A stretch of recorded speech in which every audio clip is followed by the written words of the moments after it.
Hello everyone, this is Jamos back again with American 10 Case Vassal playthrough. Um, this video I'm going to take you through setup and of a campaign and get you ready for the missions, and I'll start the mission on the next video, so this will be another short one. Basically I have the modified Vassal um, American 10 Case module ready to go. If you watched my previous video, you'll understand I kind of took you through some steps on how to play with Vassal and how to use this module with Vassal. Alright, so we're going to open module, and I'm going to start a new game. So I'm solitaire, finish, and there is the F2 battle board. And we're going to go through the prepare to play today. We're going to go through all the steps to get ready to start our campaign. So the first step, what we need to do is we need to attend Fort Knox Tank School, which is in chart F1. And as I said before, these charts do not come with the module. You have to buy the game, and you would either have to use a physical chart or a digital version, which I scanned here.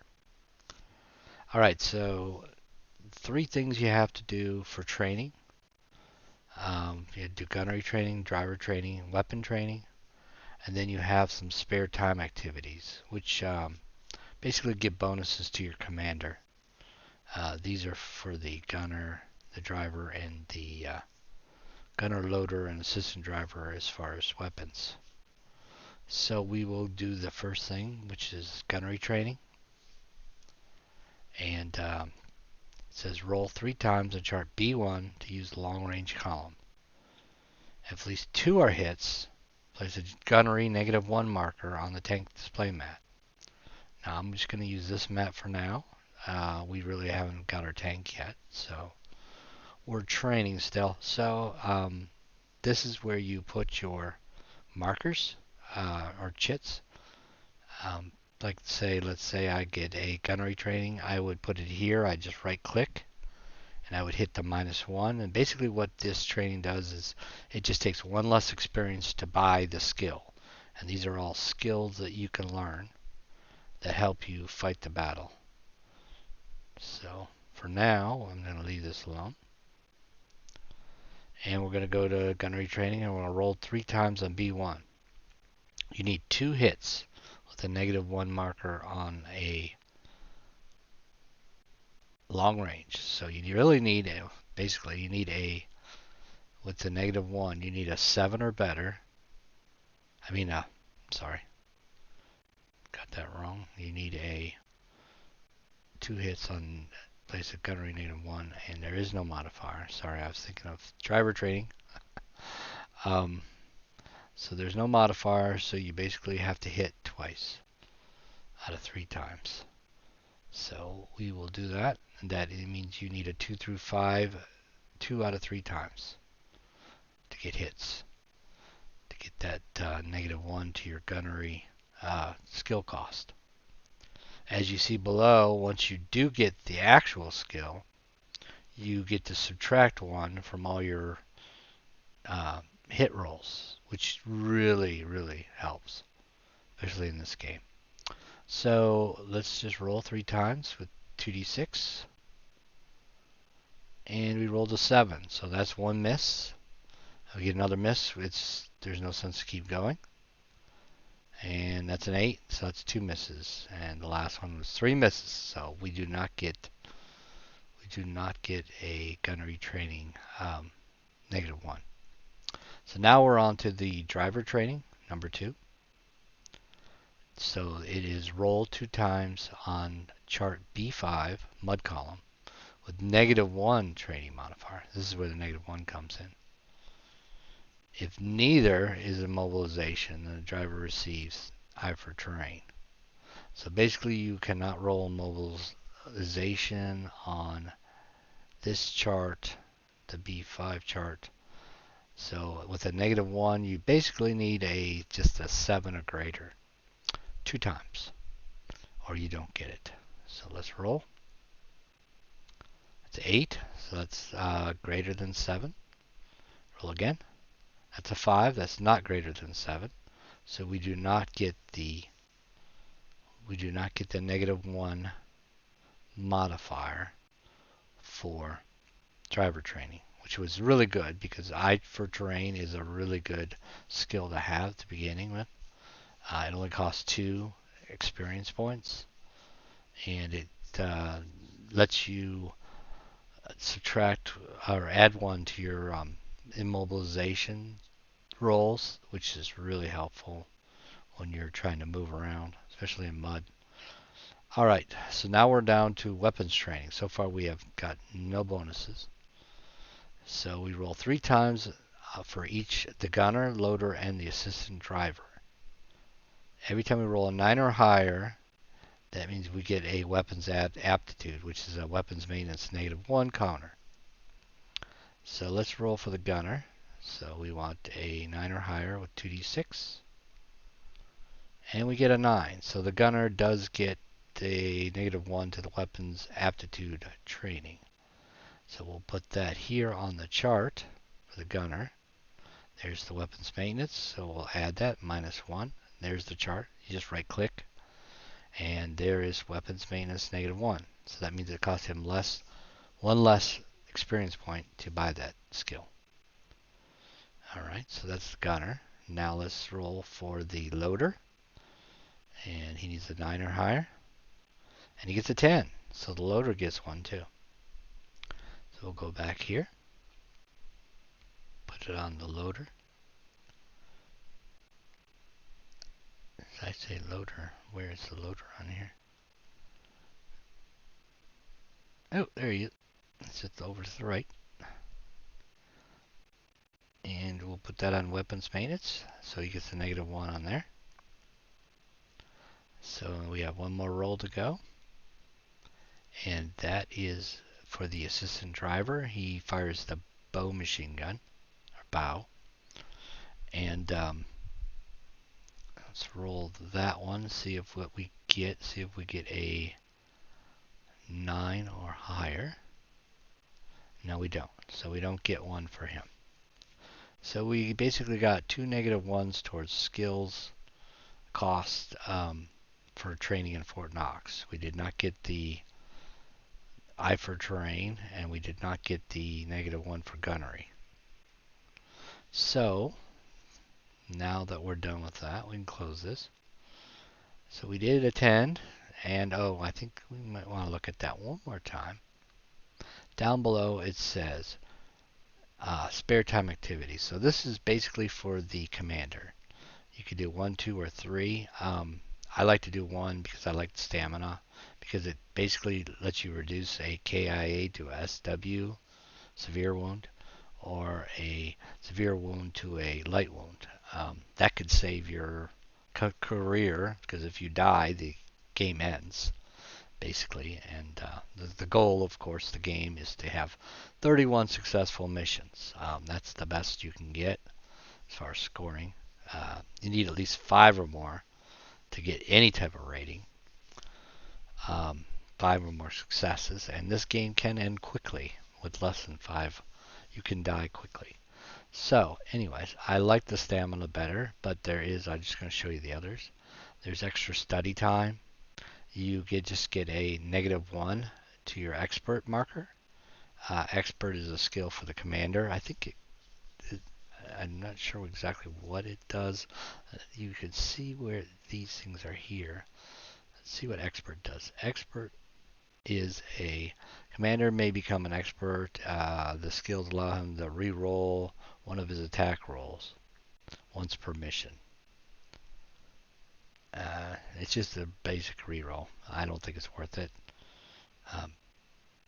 Some people may think so, but I'm not really think that's great. And the carousing is kind of nice because it gives you a prestige point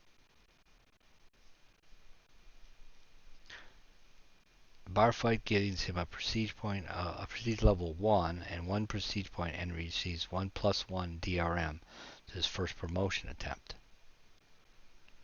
And if you roll a 4 or 6, you actually get an extra, gain 1 extra prestige points. So you could actually get 2 prestige points at the start of a mission, or at the start of the campaign. That's kind of nice. It's kind of, I would say it's a toss-up between 1 and 3. I just seen so many times I've died early on in the campaigns that I just think physical training is better. So that's what I'm going to take. So I'm going to go back to my crew sheet status, and I'm going to go to commander. Actually, no, this is actually on the tank. So let's just talk about the tank for a second. I'm going to start out with the M4. There is M4A1 early. It's basically the same thing. It has no different stats.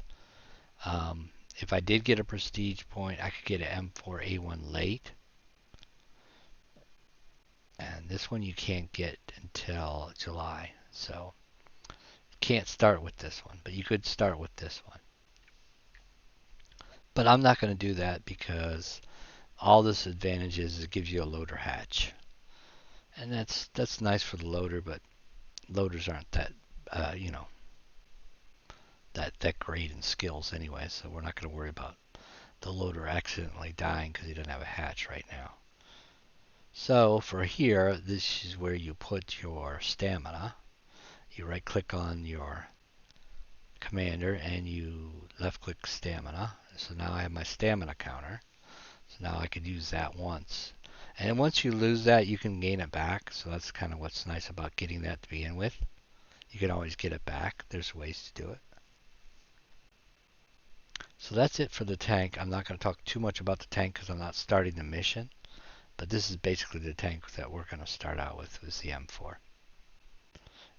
We'll load the ready rack when the mission starts. And next would be congratulations, you and your crew have graduated from Fort Knox. Place a 1 in your experience point box in chart A2. So we'll go back to A2 and we'll go to the right here, or I'll just drag it to the right so you can see it. And we'll add an experience point. You just right click and say increase in Vassal. So we have an experience point. We could spend that if we want to on a skill. I don't think there's any skills that are cost 1. But the good thing about these negative ones is this weapon maintenance only costs 1 point. So when we buy this skill, it'll actually be free because the negative 1 makes those 2 free. I mean, it basically just gives you the skill. But I'll close that for now. Alright, so now we are on choose historical unit. So we're going to go back to that. And I'm just going to use, you can do regiments, battalions, famous regiments, famous battalions, divisions. I'm just going to use Hell on Wheels, which is Patton's 2nd Division. We'll just use that for now. That's just for, just for flavor. There's really no gameplay effect on it.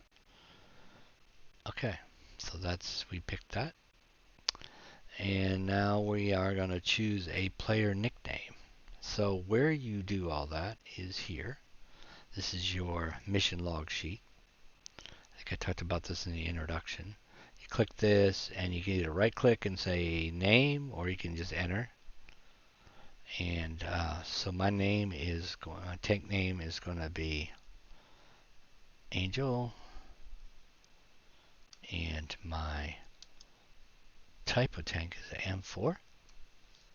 So it just enter an Angel M4, and then nickname, right click name. The name is going to be, for me, is my nickname, so it's Deuces. If I spell it right. Deuces is my nickname because when we were playing poker, I won a big round of poker with a pair of deuces. So that is why they call me Deuces. And we won't talk about the missions yet, but this is where you start putting in your mission log. That's done.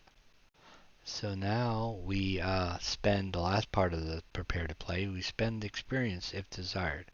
Okay, so this is where it gets interesting. Since these skills, the weapons maintenance skill,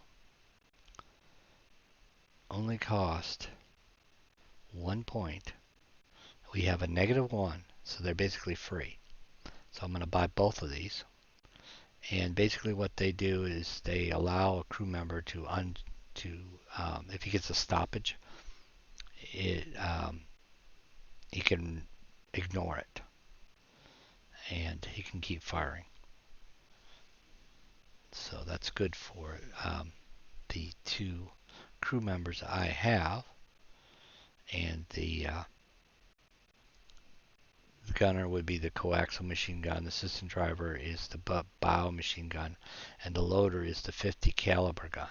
The loader loads the 50 caliber, but the commander fires it.